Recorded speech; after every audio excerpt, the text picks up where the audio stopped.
All right, welcome. So we're a group of professionals in the DC area.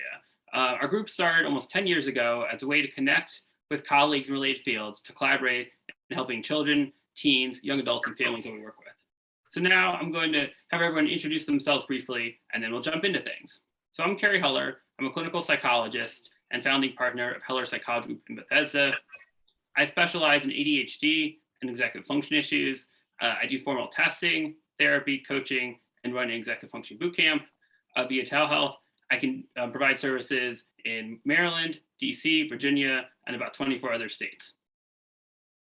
All right, Jill. I'm Jill Broder. I own Jill Broder's Tutoring Center and recently started Broder Accredited Academy due to COVID. We work with students from preschool through college, whether they have learning disabilities, ADD, or any other thing going on. We try to give them confidence in what they can learn, and that's about it. All right, great. Pam. Hi, I'm Pam Tedeschi. I am the owner, I'm an educational consultant, and I'm the owner of Tedeschi Educational Consulting, and I am also a certified educational planner.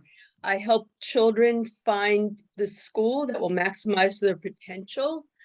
My youngest clients are about 3 years old looking for preschools, and my oldest students are looking for either a gap year or a PG year, postgraduate year after high school. Some of my students have learning disabilities, some are just highly gifted, and some are being overlooked by the public schools that they're in, or they're just in the wrong school. I also give the SSAT test in my office individually, one-on-one, so they don't have to take it in a big group. And I visit many, many schools each year so I can find the best day school fit in the Metro DC area or the best boarding or therapeutic option nationwide. Great. Joan. Hey, my name is Joan Green. I'm a speech pathologist and assistive technology specialist. I wrote this book, Assistive Technology and Special Education. And what I do is help people of all ages figure out how to leverage the benefits of technology. So sometimes I'm working with parents, sometimes I'm working with kids. These days I'm doing a lot of online tech coaching. I also work with seniors, elders, very much into elder tech. So whether a person has trouble with communication, reading, writing, getting organized and productive, or just making life easier with tech, I try to help them through online tech coaching. And we just start with one brainstorming session and then take it from there one session at a time. And Nancy. Hi, everybody. I'm Nancy Hafkin, a psychologist in Maryland and Delaware. Work with adults, individuals, couples, and groups, and have done this for about 35 years. Some of my particular interests are ADHD, families with neurodiverse children, doing parent education for families with all sorts of issues, working with adults who have family of origin issues who are impacting their relationships, and people who are interested in personal growth with the idea of making their lives good to great most of the time. I see couples with a male co-therapist, my husband, Mark, which is a particularly impactful way of working with couples when issues are long-standing and change is necessary. And I already learned something when listening to you all, things I didn't know. So that's great. All right, wonderful. All right, and so what we're going to do now is we're going to kick it off and just have a discussion on some of the topics that we often talk about and experience in what we do. So obviously, as part of our group, it really developed in large part to help us collaborate more effectively with people in related fields. So what I'm wondering is, let's think a little bit about how we can best collaborate, or professionals in general, how they can best collaborate with students, children, teens, and what happens when what gets missed when there's a lack of collaboration. Well, the thing I just mentioned about I learned something by listening to people's introductions. Pam, this idea of being able to give the SSAT in your office one-on-one, I didn't know that you did that, and that's marvelous. Because I hear people all the time say, my kid has to take this test, that, they're really anxious, they're really upset, they don't do well with testing. Who knew? So glad to know that bit of information. So one of the things that I'm aware of is that I just pick up information all the time when I'm spending time with you all. And I really love that. Yeah, and I feel the same way. I think I always learn something new each time, and I feel like it makes me even better in what I do. Like, for example, we have a developed optometrist that comes sometimes, and there's a lot with testing that I pick up on now, and like recognizing this may be a vision issue and something to refer out for, just because I can obviously assess some aspects of it, but that's not really my area of specialty by any means. So recognizing enough when I'm doing testing to see this is something that might be helpful, whether it's with that group or other things I'm seeing, certainly recognizing the need for tutoring with the parents or school placement or technology. There's so much that I think we can do by understanding more about what others do. Because otherwise, I think a lot of times people operate very narrowly in their field. They may know a lot about what they do, but sometimes have no idea what other resources even exist in the community. But I find a lot of the clients ask for a referral for something. So I think it's really important that we know the people that we're referring to make sure it's a good fit and to know what's available out there for our clients. Yeah, no, exactly. And I also think too, in terms of being able to collaborate in ongoing work, it's really helpful when you know the other professionals. I think it makes it a lot easier to get in touch with them. And sometimes you can sort of have a meeting and just go through kind of all the different people you're sharing and check in. Whereas other times, if sometimes it seems like people are operating in such isolation that you may miss stuff. If, let's say, I don't know, a psychiatrist doesn't communicate with me, I have no idea what's going on medication wise. Or with tutoring, it's really helpful for me to know what the child or teen is actually working on and what's going on, what the school is seeing, because it helps me to be more effective in assisting the people I'm working with. With you and I, if a client is having an emotional problem and I'm tutoring them, a lot of times I'll ask you if I can do certain things, pushing or holding back or little things to say, reminders or whatever. So it does do the yin and yang thing. What's best in my position, using you as a coach. Brainstorming with some other professionals, you may find a solution that you weren't thinking of. Yeah, exactly. Yeah, I mean, I can think of lots of situations where we've talked about someone's come in with something that they've had an issue with, trying to figure out, how do we approach this? And even if it's someone in a field that's, loosely related, can often come up with great ideas. Just, problems like with the pandemic, obviously, we've all been through a lot with that, and certainly navigated, I think, together in a lot of ways. What I found really helpful is I've helped a lot of colleagues behind the scenes. So once I know people, I think that they're much more comfortable calling me, and either we come up with some solutions behind the scenes so that they can be the ones to implement technology or try different things, but they don't know what exists, or I just help with one session, infuse technology using Zoom. So I come into their session and just show ways to make life easier. And it's so much better when we can all work together. I mean, I find it so frustrating with physicians. I've just been immersed in the medical world of elders. And if you're not on the same portal, they don't communicate with each other. So I think that it's important for us to be networking a lot with each other to really streamline what we do and get the best outcomes that we can for the families that come to us. And I definitely agree. And yeah, I think even just the idea of how to communicate with other professionals is important, because it's hard. Some are easily accessible. You have an email address, they're responsive. Others, it's you're right. You can't send a message unless it's a portal, or some don't even have a voicemail. It's front office staff, and it's they can call you back randomly, but who knows if you're available. And so so I find certainly working with people well, I think even if they have like a front office staff, a lot of times you get to know someone well, they'll give you their actual email address or, other direct contact information. So it makes it a lot easier. Like I find with the professionals I work with, once I get to know them, it's, they're often will, give me, it's much easier than if I have a question or an issue to get in touch very quickly and communicate. But I find like each person I would collaborate with to figure out what's the best contact method for them. And so I work out a system with each person, whether it's, knowing that we can text to set up a time to talk, or, have secure email that we can use. Or in some cases connected up where, like, for example, with people I work with, I'll, set, with someone's permission, set up their email address into my portal. So when I send notes from sessions to people, I can send it to the providers and other people involved as well.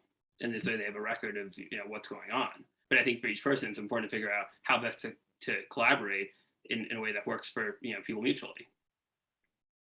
Technology, it's easy to do a quick FaceTime or Zoom call so that you really have a face and a feel for the personality of the person. So with colleagues, oftentimes I'll say, can we just, meet online for 10 minutes just so that we can chat, and then we can use email after that.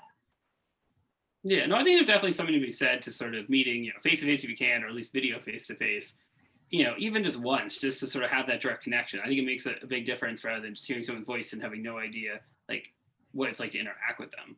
I mean, I always think it's really interesting when, especially if you've talked to someone on for years and then suddenly you have the opportunity to actually meet them. Yeah. Yeah, I'm sure a lot of us have had experiences like that, where you talk to someone or even just see their name places for so long, and suddenly you get to actually connect, and it's nice to actually put a direct face with the person you're talking to and get to know them in a very different way. I agree. Yeah, and what do you guys think gets missed? So when each person is working in isolation in whatever they're doing with a client, what kinds of stuff do you think can get missed by not collaborating? They may do two different types of remediation. So if you're working with the school, may be doing one thing, the tutor may be doing something completely different. And if we're not all on the same page, it may be too many different things that the kid is trying to do, and it may not help them at all. But the other thing, like with Pam, with you and I, if I'm prepping a student for an SSAT, I can tell you, ask you, when do you want them to take it? Can we wait? They're not ready, or they're ready now, and I'm afraid they're going to lose it. So that yin and yang, relationship that we have just really helps the student much more than if we were working in isolation. Right. And before you even meet the student, I can tell you he really needs help in math. You don't need to do the verbal section, or you don't need to do very much practice with the verbal section. All right, so the idea of sort of by not collaborating, people can be kids or teens can be given sort of conflicting information. For example, if I didn't collaborate with a school or a tutor, if I'm working with someone and I'm looking more globally at organizational skills, and someone they're working with is saying you need to keep a planner in this or do some other thing, and I'm exploring there's lots of options you could use, and we're saying something else, then it's I'm going to sort of undo whatever system someone else has set up. And so to make sure that the other professionals that the student is seeing, and check in with that therapist or that coach or whoever the person may be, so that we don't give conflicting information. Yeah, I agree. Yeah, and that's definitely important. I mean, I have occasions, and I'm sure you guys probably have as well, where sometimes, especially if someone starts working with someone else, but they don't after you start with them, but they don't tell you that, and there's no logical thing where you recognize, oh, this is occurring, to even think to ask, and then suddenly you realize that there has all other service that at times may be conflicting, but by collaborating would make it more helpful. So yeah, so it's definitely important to always know, when you go into working with someone, what are supports they have in place and who they're working with, but also if they start initiating stuff, while you're working with them, to be aware of it so you can collaborate and not be having this running sort of in isolation while someone else is working on something else. And the opposite can be true. If my students are seeing a family therapist and a personal therapist and me, oftentimes I don't know when to reach out. I don't know whether it's my place to try to collaborate or not. Have you ever had that? That can be hard too. And that is also an important point, that there are times where it can almost be problematic to collaborate too much or be too involved, because, if there are times where working in independence and, sort of, especially let's say you're trying to work with parents on being sort of, taking a step back and not being, helicopter parents in a sense. That the idea is there are times where it can sort of, you have to know where the boundaries are and what's sort of being too intrusive in terms of that. And, there are also some professionals, especially for the mental health piece, where they may at times not want to be as connected on a regular basis because they may feel like that can negatively impact the rapport they have with the client. So I think you have to know kind of what the issues are that you're addressing and give enough information to be helpful without sort of overdoing it and, collaborating sort of too much on the day-to-day stuff. I have another question. When you get a referral from a professional, is it your place to check in and give them updates, or do you just take the student or client and go from there? Do you mean updates once you start working with them, or? Yes. Well, you would need a signed release and from your clients to do that. Right. So you need a signed release. And I mean, I think that's a really interesting point, because I think if there's a direct need to get updates or benefit, I think that helps. I mean, I find, for example, like if I do testing and I don't work with a person again after I finish testing, while occasionally I do get updates from professionals on stuff, well, I'm sort of nice to know what's going on with the person. Technically, I don't have a direct need to have any update because I'm not working with them currently. But if it's someone that I'm working with on an ongoing basis, then it is really helpful to keep getting updates even after, I touch base with someone initially. So I think for collaboration purposes, if it's ongoing work with someone, I think the updates are helpful. But I don't think they're as useful or at times even necessary if you're not currently working with the person and don't have any direct plans to resume work with them. You and I, oftentimes I'll come hit my head against the wall and need a new strategy, and I'll call you, even though you're not working with the client. I'll say, you tested so-and-so, let me tell you what's going on. What do you think? And that really works for me anyway. Right. And so in that regard, I'm sort of happy to do that. In that regard, I think it's different because even though it's not someone I'm still working with, having had that background, it's still really helpful to, and I can still sort of, be helpful to it, in assisting with a particular. So I think in that regard, I think it's different when and I find this too, even occasionally there are kids I've worked with years ago that, if there's really not much information on them and someone is, trying to figure out, let's say, school placement or something else, sometimes, colleagues reach out to me of, kids I've not seen in several years that want assistance, whether it's from stuff with testing or, people I've done therapy with. So I think that there is that benefit even especially for kids you work with for a really long time, that I think that, I imagine tutoring too is probably helpful, even if, for example, kids that go off to college, a lot of times, when kids are in college, there's not usually that many people to talk to for collateral information. So oftentimes it ends up going back to people they're working with in high school. I was thinking that collaboration also is useful for me because this work can be difficult and lonely, particularly as COVID has popped up. Our group used to meet in person, and I thought that was amazing. We tended to gather a lot of people for a lot of our sessions. And it's been one of the things that we could all count on as the pandemic has gone on, that we knew we had, we sort of pivoted pretty quickly to Zoom and have been meeting on a monthly basis ever since. I think it makes a big difference to have a sense of not being alone in trying to serve the people that we end up seeing. Yeah, no, I agree. I mean, I feel like this group has been really great during the pandemic and in general. And so I feel like I often come out with feeling very energized. That it's sort of new ideas. It's nice to have this collaboration. It's a nice support network. And it's sort of the idea you have to take care of yourself also, both sort of personally and professionally. And I think this group is a really great way to do that, to be able to help in terms of being more effective, and then obviously the benefit of that is being more effective in people we work with. I think also if the parents hear it from 2 people or 3 people, Good we're point. all in agreement, they're more likely to take the advice. Jill and I had a student that we worked together with constantly, and it really helped this parent to hear that we were both saying the same thing about the child. Yeah, no, I think it's definitely true. And I find there are times where, especially for parents, that maybe it's harder for them to sort of be receptive to certain feedback. By having all the professionals being on the same page and giving them the same information, it can be really helpful. Whereas if you get parents that end up kind of splitting in a sense, where they end up kind of getting different things, different messages on the same thing from each professional, it then can be very confusing and make them less likely to sort of trust anyone on it. Or else they take the one they like the idea better, and that's not always the right one. Parents feel comforted when we give them a referral, that we know the person, that we pick the person for them. And so I get asked all day long for referrals, and I love that I know you all and I'm able to pick the right person that's needed. Yeah, and I think it is really helpful with referrals, being able to give it to someone and you feel like you can speak with, sort of saying, I trust this person, I know they're going to do a good job.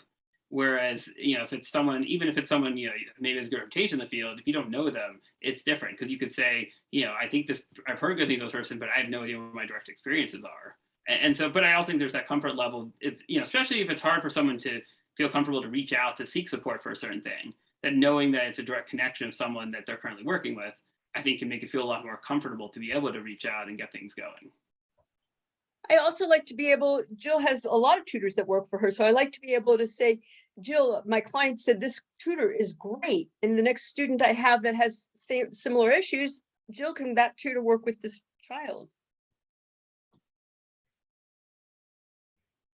Yeah, one is great too, because I think, sort of whether it's, being a solo person or a big group, I think getting to know different people in a group is really helpful. Like I've had experience, very positive experience too, Jill, with that, where it's like, certain tutors that, end up working with a lot of the kids I work with. And it's nice then, so you can check in on multiple ones, or I know kind of their style and kind of, what they typically do and how to help support that. So it's really nice because then you get to know, the professionals even more. And, again, it helps further increase collaboration. I recently gave referral from someone who was in this group that isn't here today, and his group was very big. So when the client called and asked for him, the client called me back and said, well, I can't see him for 6 months. Can I use someone else in the group? And I said, oh yeah, the group's great. Just, anyone. I just knew him. So it works both ways with knowing the people and not knowing the people and trusting the person, that their group is a good group. Yeah, and I agree, because I think it's hard, because obviously there are some groups that are big, and there's nothing, and there's definitely a lot of benefits of having a bigger group because you can serve more people. But I think, knowing the actual person who's sort of running it can make you feel a lot more comfortable to know that, they vetted these people, that, they're highest quality possible, and you're not going to just get some random person. Because I think sometimes people are weary of a bigger group because they feel like, oh, I don't know, maybe the person who's in charge, but I have no idea what the other people are like. But you also have to trust that if the person running it, if you feel comfortable with them, they're going to want to do a good job, make sure that whoever is working with them is going to do an equally good job. And many of our colleagues are very busy and there is a long lag time. So it is nice to be able to give 1 or 2 or 3 names for referral. But when you don't know the people for number 2 and number 3, I tell my client that I've heard good things. Yeah, no, I do the same thing. If it's not someone I know personally and sort of can't really vouch for them, I would say, I know this person has good reputation. I don't know them personally, but, or I've had, people that work with them, I've heard, but, I just haven't had the opportunity to really connect with them that much directly. But it's also, what's also hard too is, obviously the fit has to be right. So there may be times where someone works with someone or tries it out, and maybe it's not a good fit, but it's nothing about the professional. It's really just, it wasn't, meant to be in terms of, whether it's something about the personality matching up, or maybe the referral didn't make sense because the issues that they mentioned when they set it up really were not the actual issues. I think one of the things I also appreciate is knowing a little more in depth what somebody does. You can always say, I do therapy, or I do testing, or I do tutoring. But when I hear all the nuances, or at least some of the nuances of some of the work, or the extensive breadth of it, sometimes I really feel a lot that I can refer without question. So I love that. I love all the things I've learned from everybody. It's especially Personality helpful of each of you. when we do presentations. That's where I really learn a lot. One person, presents to the rest of us, and we can really interact and learn from each other that way. So. Yeah, well, it's great because even though we've known each other for a long time, I feel like I'm always learning new things about each of you guys, in general, people in the group. Just because I think the more we talk, the other things come up, whether it's about a service or thing that we provide that maybe we just hadn't really come up before, or just other things that are useful to know. Because I think all of us, do multiple things. And so it's not like you mentioned the example of therapy. Obviously, some of us do therapy, but that's only a part of it. And there's obviously a lot more to that than just like that term. Like, right. I think obviously you mentioned sort of the, the couples work and, with your husband. So there's a lot of like different pieces of things that we do. Like, for example, I do sort of mix oftentimes between therapy and coaching, helping kids with keeping track of assignments, as well as, addressing, anxiety and kind of, other self-regulation issues. But, a lot of times I feel like when we talk, I think people think about, or like I see a lot where people will think, oh, I do therapy or I do testing. A lot of people forget I do both. And so it's just interesting because I think people certain people, I think, know me for one thing, some for the other, but kind of the same way, I think a lot of us have maybe 1 or 2 things that people know us for, but it may be different things based on who the person is.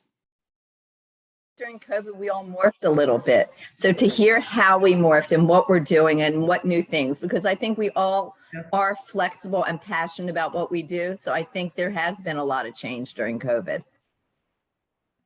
Yeah, no, I agree. I think everyone sort of evolved. I think, part out of necessity, but I think also it's given everyone, an opportunity to figure out like, what do they really want to be doing with it? What works, and, how to sort of make the most of it. I think all of us probably use technology to some degree before the pandemic, clearly we've been using it far more. And I think in a lot of ways, I think it really, certainly I find it for a lot of, we're working with people being able to not have, kids have to, the only time they lose, let's say, from doing homework is the time meeting with me. They don't have to deal with commute time, or things like that. I feel like I, in some ways, get a much better sense of family dynamics of seeing what happens, so if, let's say a sibling is popping into the session, or you can sort of see how parents interact with kids. It's I think it's very different than sort of being it because they're in their home environment. I learned a lot that way. I can tell you about the parents and the siblings and interaction and interruption and what a student has to deal with at home. It's true. Yeah, and I also think too, it's like even like when I work with kids on physical organization, in the past it would be, they would often take pictures or videos of their room or whatever we're going to do, and then we'd map it out, in my office. But now literally the room's right there. We can actually work on organization in the moment, and they're right there. Or sometimes I can see things. If let's say there are a bunch of clothes hanging out of the drawer behind them. Little things like that. They give me clues into maybe these are things we should work on, even if no one's ever mentioned them before. And they share their screen, so you can see how they're organized, and you can have that, give them a task. I often find that students say that they know how to do things. And so I say, okay, let's do this. And they have to do it in front of you in real time, sharing a screen, and you see where they get stuck. Whereas other people might think, they're doing a lot of clicking, and so they must know what they're doing. And really it might be extremely inefficient, or they're just doing trial and error. And if I can share my screen and show them how I do something or how I have it set up, and then they sort of simulate it, it really, I find the sessions extremely helpful online. Yeah, that's a really good point. I mean, I found that too, because when I'm working with kids in terms of, let's say, getting started on task or staying on task, it's fascinating because I can see them in real time. I have them do a screen share. So whether they're working on a paper or some sort of other assignment, they get going with it. I sort of see, are they staying on task? They keep clicking between different tabs. I mean, when they first open up the screen, if they have a million tabs open and they can't find what they need, that's sort of a red flag to start to recognize that part of it is there's too much going on their screen, and so they're getting distracted. Or what I notice, and sometimes what I'll do is we'll set it up where maybe we'll use, I don't know, Pomodoro timer or something where we'll work for a set period of time, but I'll like write down observations as we go. So like I'll watch them, the time mark, how long were they on task? Where did they get stuck? At what point did, let's say, jump onto ESPN, or so, and then after process it. And so I think it's really helpful because a lot of times kids are not always aware of what they're doing and where the time's going. So I think being able to kind of see it in real time, I think really helps a lot. All those tabs across the top, that's a very big challenge for my students to close them. Yeah, in general, I found that a lot too, that I don't understand. I think it's hard when the tabs are so small that you can't sort of see them. I think, and I'm sure, Joan, you can probably speak to this stuff even more than I can, but one of the things I use a lot of people is using grouping tabs. Like if you have to have tabs open, that might at least group them, because then this way you can collapse them more easily, so it's less at once. Right, you right click on it and then you can give them a title, and then they're all grouped. that's a great thing to do, and then they just know not to pay attention to those colored tabs. Yeah, I also find a lot of this stuff that I work with people on, or stuff that I use myself, or I feel like I learn from doing and then kind of pass it on, or sometimes I learn stuff from the clients I work with as well. Like if they've set up something that makes sense, it seems like a great idea. It's something I might use myself, or pass on to others as well. I think it's all about sharing information, both from professionals, but also clients themselves often have a lot of good strategies that by taking those and harnessing them, I think can be really helpful both to them and to others as well. And during session, if he comes upon something that he doesn't know how to do, I'll say, how do you think we can find that? Why don't we Google that? And it's in real time. Let's figure this out together. You can see them because they share their screen, Googling what should I put in? And you want them to come to a time that they know how to Google something and find the answer, how to do it, screen share, whatever. Right, exactly. And I think it's hard. I think a lot of times, people don't realize that there's a lot of times where people can get stuck trying to do things. And even just something is that, which may seem simple, such as, let's say, sending a teacher an email. A lot of times I'll work with kids where we'll figure out what do they need to send the teacher an email about, and we'll draft it. And like sometimes the kids, it's more the follow through that's hard. Other times they sit there and realize they don't actually know how to explain what they want to say. And so that's what often stops them from doing it. And so by being able to do that time, it really helps them learn how to do it on their own. But I find that they're not resistant to sending the teacher an email. When we come to a problem that we don't understand something and we need help from the teacher, I'll say, let's send the teacher an email. And you're right, they don't know how often, but they don't think to do that. So if we write the email during session, maybe that will be something they can do on their own eventually. Right, I think it's the idea, like giving them the scaffolding to be able to do it on their own. But sometimes the first act, or even going back to what you mentioned earlier about something about the research amendment, like is helping kids if they don't know how to do it, come up with key terms and just like a step-by-step process that they're comfortable using that they can use on their own down the line as well. Or I mean, I found even with something that in theory should be fairly simple, such as checking Canvas or whatever the school portal is. It's interesting when you have kids show you how they're doing it. But I've definitely seen kids where the way they look at it's not very efficient, or they don't, even though they've used it for a while, may not necessarily know the best ways to actually view stuff. So then they may go class by class rather than like viewing everything at once. I mean, there are benefits sometimes of going class by class to see some stuff, but I think sometimes, if a kid's always going class by class, by the time they get to, let's say, the 5th or 6th class, they may not remember what they actually have to do. But by seeing how they actually view it themselves, it gives you a lot of good information to understand how they can be more efficient and maybe where some of the difficulties lie. And then I make sure that everybody knows how to take advantage of the accessibility features. So on every single device, you can have things read out loud to you for free. You just have to enable it, or speak and have things typed. And it's not perfect, but a lot of kids are very tech savvy, but they don't think to use the features of their tech to save them time and make life easier. And so you don't have to think of yourself as being disabled, just tech savvy and really leverage the benefits. Just one session can make all the difference. And so often what I try to do is send an email afterwards and include all of the other professionals involved.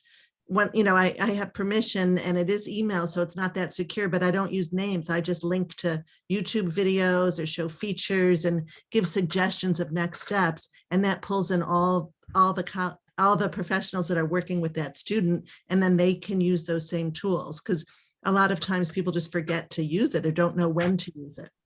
And then you all can, help integrate it into their everyday routines. So that works really great on my end.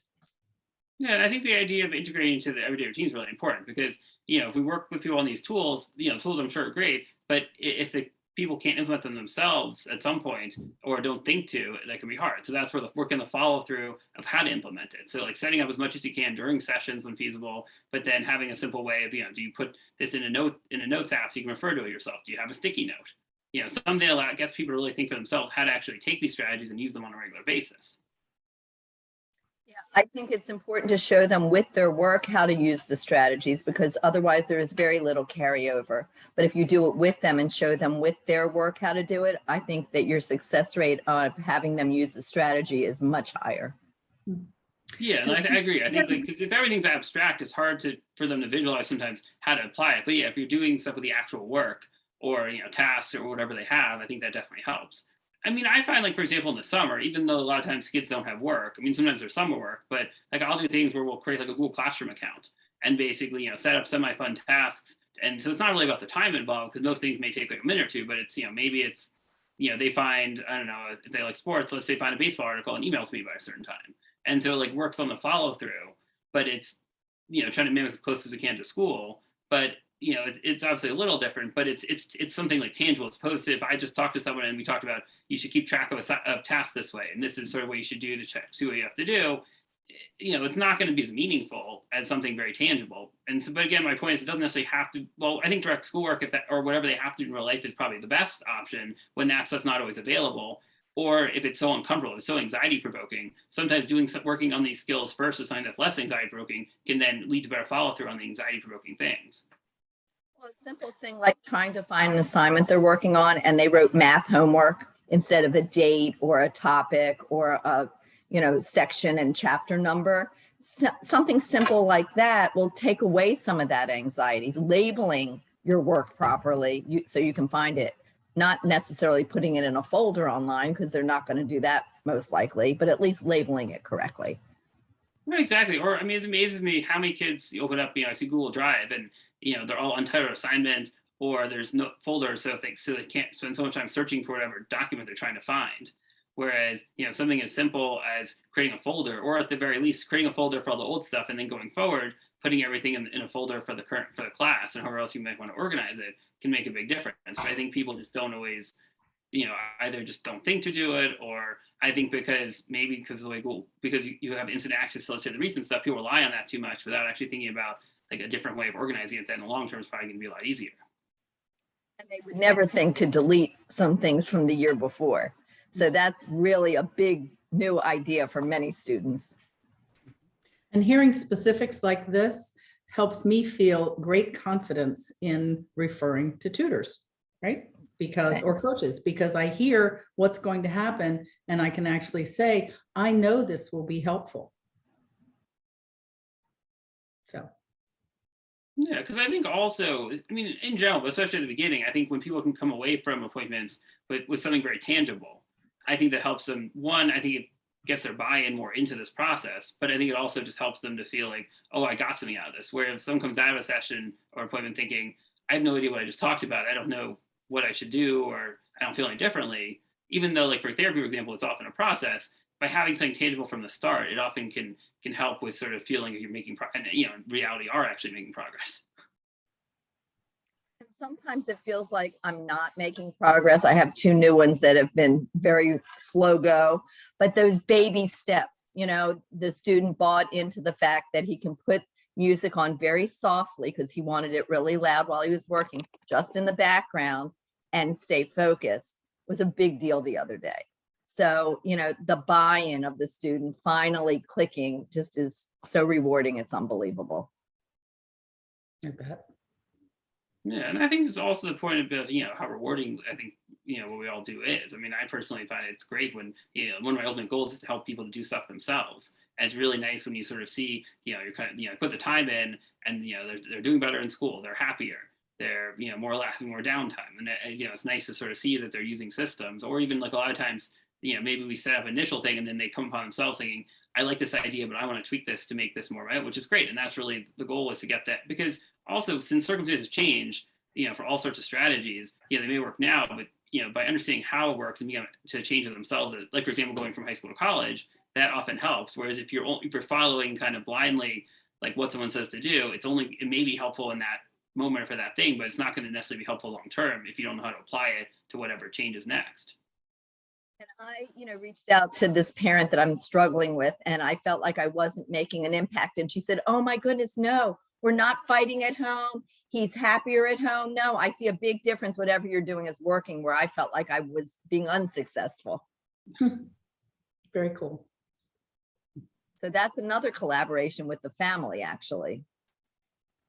Yeah, and I think the family, variety is often extremely important, and and it's also hard. It's like parents also are having a lot of their own issues. That obviously often feeds into the kids in a variety of ways. So I guess we all agree, collaboration is really helpful. Their own support too.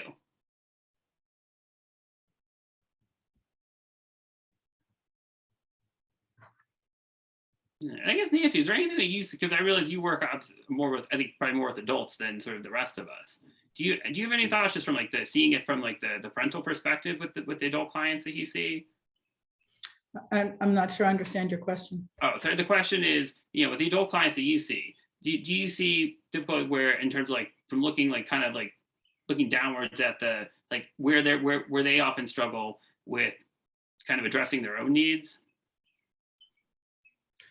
Well, yes, but typically what's happening is it's not just the adult by themselves, it's the adult in the context of, all of their other relationships, including the ones with the support people who are in their lives. Because I'm tending to see people, again, who've got, kids struggling in college, or, young children who they're trying to figure out what in the world's going on with them. So once they have the resources, once they understand what's going on, that's huge. Then I can work with helping them deal with their feelings and their reactions about it, to strengthen them to get through whatever it is they're going to have to get through. A lot of times parents are on a different page when the father says one thing, the mother says another, and having somebody like Nancy step in and kind of try to help them get on the same page will make the child's life a lot easier. I think that's true, huh?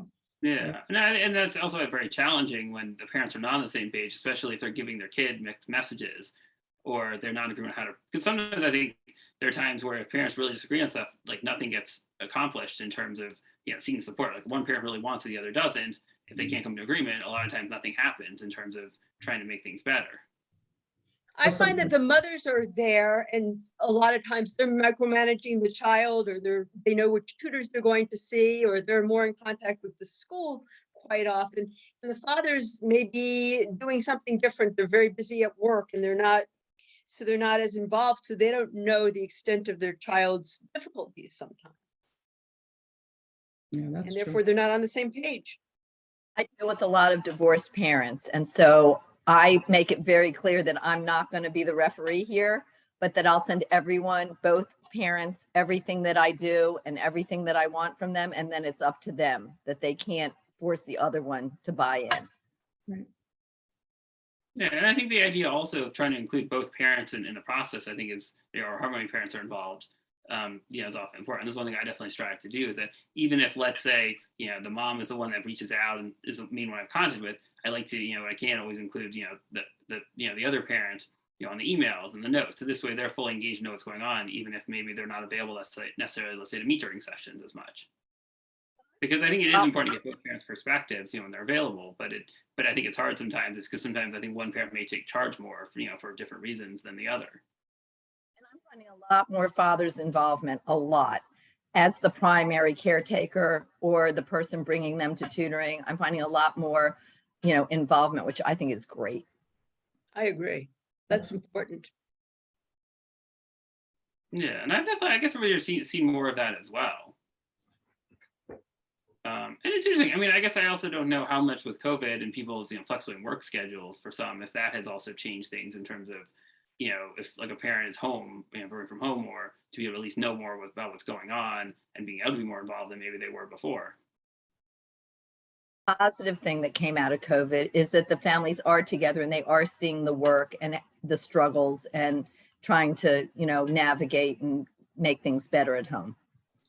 Some parents were seeing more of the struggles than they ever did, because they could, pop in when the kid was online in his classroom. All of a sudden they realized their child is further behind than they thought. Yeah. Yeah, I mean, I think I've definitely got, over the past, I guess, 2+ years, got a lot of calls from parents that, sort of saw their kid on doing school on Zoom and recognized there's these issues that they said no idea existed.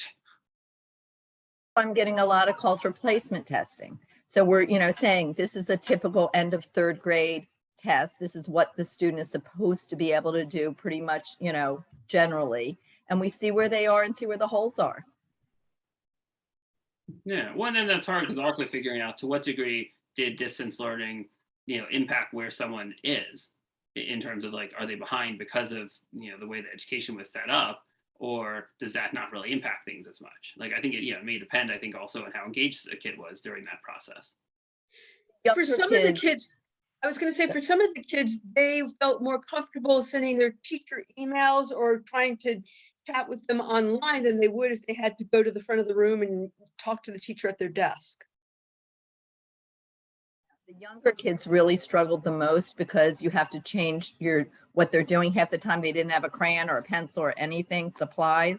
So the kids that we're getting now, most of them are kindergarten through third. They struggled with online. They didn't learn how to read, and there's holes in the math because they couldn't engage online. They couldn't move around. Yeah, that's right. And then there are also, I think, kids on the, I think the reverse too, that, to your point, did better online because, for kids that can't sit still, it was nice because they could fidget and stuff and no one would notice or care, as long as they were, somewhere within the screen, or, could or at least or maybe get up more frequently without being a big deal. So I think there are also some kids that I think missed the online option. Well, learning to read online is, I was going to say, learning to read online is probably impossible for a lot of kids unless the parents had time to be involved and knew what to do. I had one that was so tech savvy, she put hats on and changed her face and her makeup and the whole time. And I'm like, that was like a strategy, maybe, I don't know, but it was very distracting. Yeah. Yeah, I mean, I think some teachers sort of made it work better than others in terms of using the online stuff when it had to be online. But it's, sort of, I think now is, kind of reality that, for most people, unless you choose the online option, it's not really sort of, what people are doing. So you have to learn to readjust back to being in the classroom. if the kids learned by multimodalities, there wasn't a lot of hands-on activities that you could do online. Yeah. Some I think teachers in might be some- creative. Yeah, I mean, in some ways, I think, one of the other benefits for some kids that came out of the distance learning was, improvement in executive function skills out of necessity in terms of having to be more independent. But if they didn't have the scaffolding to do that, then that probably didn't go very well. But I think there are some kids that may have been learned to be more resourceful by having to sort of do more themselves, when school is online. For the older kids in high school, because they wouldn't have classes all the time, I think it sets them up for college because, you have 2 classes a week and the rest of it you have to do independently. So some of that might have helped some of the high school kids. I think the high school kids were less challenged by this, that it was an easy transition, a better transition. They were much more efficient. There was no wasted time. Yeah, and I think in some ways it gave kids a sample of what college might be like with, not having classes every day, having an extra day in the middle of the week to just get work done. And sign up for teachers' hours, which they never had before. Yeah, and also have to budget their time more in terms of there's Right. more time to do work. Plus also with not having class every day. Yeah, I mean, although I guess some kids in schools that block scheduling have that, but the idea is if you get an assignment on Monday and it wasn't due till Thursday, having to figure out when do I plan out my time between now and Thursday to get it done. Whereas if a lot of assignments then normally, you a couple days then, or, you get it one day to the next day, it's sort of, you just do the daily stuff and there's not as much planning that goes into it. And many schools had Wednesday, to catch up. And some students were great at taking that day and figuring everything out and breaking things down with time management. And some kids did nothing on Wednesday. You're right. They slept late, they played video games, or they went outside and that was it. Yeah, so I guess it definitely varies in how kids and teens use their time. Yeah, and this was good. I mean, it's definitely fun kind of chatting about this stuff, and I'm wondering, as we're getting kind of to the point of wrapping up for today, if anyone has any final thoughts or takeaways that they want to share, as a group before we conclude for today. I always feel energized after these meetings. So that's what I have to say. Thank you all. Thank I you. always learn Echo stuff. that, and I definitely agree. I love meeting. I'm glad I've been able to do it for so long, and I feel like I always get a lot out of these.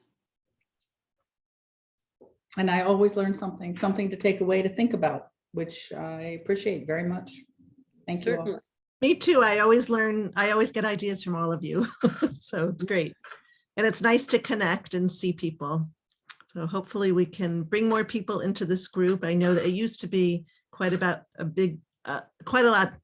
bigger. I don't know if people have some Zoom fatigue or what, but I think it's still really helpful.